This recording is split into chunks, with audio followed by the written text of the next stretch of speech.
Hello friends, தளபதியோட தி code படத்துலேருந்து இப்போ ஒரு லேட்டஸ்ட்டான அப்டேட் ஒன்று வெளிவந்திருக்கு. அது என்ன அப்படிங்கிறத பற்றி இந்த ஒரு வீடியோவில் பார்க்கலாம். அதுக்கு முன்னாடி நம்ம சேனலை இன்னும் சப்ஸ்கிரைப் பண்ணலாம், சப்ஸ்கிரைப் பண்ணிக்கிங்க. வாங்க வீடியோக்குள்ளே போகலாம். தளபதி விஜய் அவர்களோட நடிப்பில் உருவாகிட்டு இருக்கிற தி கோட் படத்துலேருந்து அப்பப்போ சின்னதாக பார்த்தீங்கன்னா ஒரு அப்டேட்லாம் வெளிவந்துட்டு இருக்கு. அந்த வகையில் ரீசெண்டாக இந்த படத்தில் பார்வதி நாயர் ஜாயின் பண்ணியிருக்காங்க அப்படிங்கிற மாதிரி பார்த்துருந்தோம்.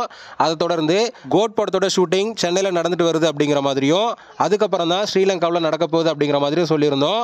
இப்போது இந்த படத்தில் ஹீரோயினாக நடிக்கிற மீனாட்சி சௌத்ரி அவங்களுடைய இன்ஸ்டாகிராமில் ஒரு ஸ்டோரி ஒன்று வச்சுருக்காங்க. அது என்ன அப்படின்னு பார்த்தீங்கன்னா, ஷூட்டிங் ஸ்பாட்டில் ஒரு பிக்சரை ஒன்று ஷேர் பண்ணி இது எந்த பிளேஸ் அப்படின்னு கெஸ் பண்ணுங்க அப்படிங்கிற மாதிரி சொல்லியிருக்காங்க.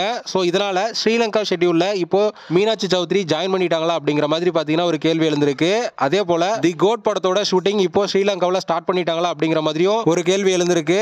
ஜனவரி 3 ஸ்ரீலங்கா ஷெட்யூலை ஸ்டார்ட் பண்ண போகிறோம் அப்படிங்கிற மாதிரி நியூஸ் போயிட்டு இருந்தது. ஆனால் சின்னதாக சென்னையில் ஒரு ஷூட்டிங் இருக்கிறதுனால அதை கம்ப்ளீட் தான் ஸ்ரீலங்கா போவாங்க அப்படிங்கிற மாதிரி சொல்லப்பட்டது. ஸோ இப்போ ஸ்ரீலங்காவும் போயிட்டாங்க போல.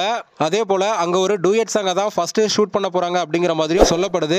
ஓகே ஃப்ரெண்ட்ஸ், இந்த ஒரு அப்டேட் பற்றி உங்களோட கருத்து என்ன அப்படிங்கிறத மறக்காமல் கமெண்ட் பண்ணுங்கள். இந்த வீடியோ பிடிச்சிருந்தா லைக் பண்ணுங்கள், ஷேர் பண்ணுங்கள். இது போன்ற தளபதி பற்றின அப்டேட்களை தெரிந்து கொள்ள நம்ம சேனலை சப்ஸ்கிரைப் பண்ணி சப்போர்ட் பண்ணுங்கள். அடுத்த ஒரு அப்டேட்டோட பார்க்கலாம்.